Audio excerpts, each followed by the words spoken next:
5 years முன்னாடி வாழ்க்கை புரட்டி போட்ட கதையை பார்க்கலாம். ஜாதக பொருத்தம் இருக்குன்னு சொன்ன உடனே அடுத்தது என்னங்க, கோயிலில் பொண்ணு மாப்பிள்ளை பார்த்துக்கிறது பேசிக்கிறது. ஆனால் பேசவே இல்லைங்க, அப்படி ஒரு பையங்க. ஆனாலும் மாப்பிள்ளைக்கு கான்ஃபிடென்ட்டு, நம்ம வீட்டுக்கு போகும்போல பேசிக்கலான்னு. நம்ம ஓகே சொன்னால் தான் வீட்டுக்கே வருவாங்க. ஆனால் கான்ஃபிடென்ட்டு பாருங்கள். அதே மாதிரி ஓகே சொல்லியாச்சு, வீட்டுக்கு வந்து பயம் விட்டு போகலைங்க. அதுக்கப்புறம் வெத்தலை வாக்கு மாற்றி கோயிலை கன்ஃபார்ம் பண்ணியாச்சுங்க. ஃபோட்டோ எடுக்கிறப்ப கைப்போட வந்தாலும் அவ்வளோ ஒரு படவெடுப்புங்க நெஞ்சுக்குள்ளே. உங்களுக்கு அப்படி ஃபீல் பண்ணது உண்டான்னு சொல்லுங்கள். ஒருவேளை நம்ம 90 கிட்ஸாக இருக்கிறனாலே என்னவோ போங்க. அதுக்கப்புறம் கேட்டுக்குங்க, ஜுவல் செலக்ட் பண்ணுறது என்ன, சாரீ செலக்ட் பண்ணுறது என்னன்னு இறங்கியாச்சுங்க.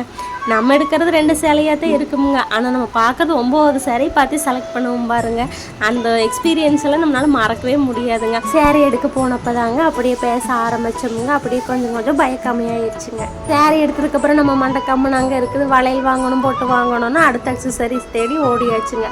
நம்ம த்ரெட் பேங்கில் நம்மளே செஞ்சு வாத்து போடலான்னு சொல்லிட்டு அனைத்து அக்சசரியும் வாங்கி போட்டாச்சுங்க. அப்புறம் வீட்டில் என்னங்க வேலை, சும்மா உட்காந்துக்கிட்டு, அதனால பார்த்து எல்லாத்தையும் ஜம்முன்னு ஓட்டி ஒவ்வொரு சாரிக்கு ஏற்ற மாதிரி செட் பண்ணி எடுத்து வச்சாச்சுங்க. அப்புறம் எனக்கு ஃபைனலாக மகராசன் கையில் உடிச்சு கொடுத்து கல்யாணத்தை பண்ணி வச்சாச்சு. கல்யாணத்தன்னைக்கு வீட்டுக்கு வரக்கே பொழுதாயிடுச்சுங்க. சரி கிடக்குதுன்ட்டு அடுத்த நாள் காலையில் போய் பள்ளிமலை முருகனை பார்த்து சாமி கும்பிட்டு வந்தாச்சுங்க. அப்புறம் பொண்ணு மாப்பிள்ளை 2 வீட்டுக்கு அணைக்கிலும் போய் பங்கு வச்சு சாமி கும்பிட்டாச்சுங்க. 2 பேர்த்து வண்டி ஓடிட்டு இருந்ததுங்க. திரும்பி பார்த்தா 1 வருஷம் குட்டி முருகர் கையில் வந்துட்டாரு. நமக்காக இல்லைனாலும் நம்ம குழந்தைக்காக வண்டி ஜம்முன்னு ஓட்டணும்னு ஓடிட்டு இருக்குதுங்க. இந்த சுற்றி வயனுக்கு இன்னொரு குட்டி தங்கம் வர போறாங்க. இதாங்க எங்களோட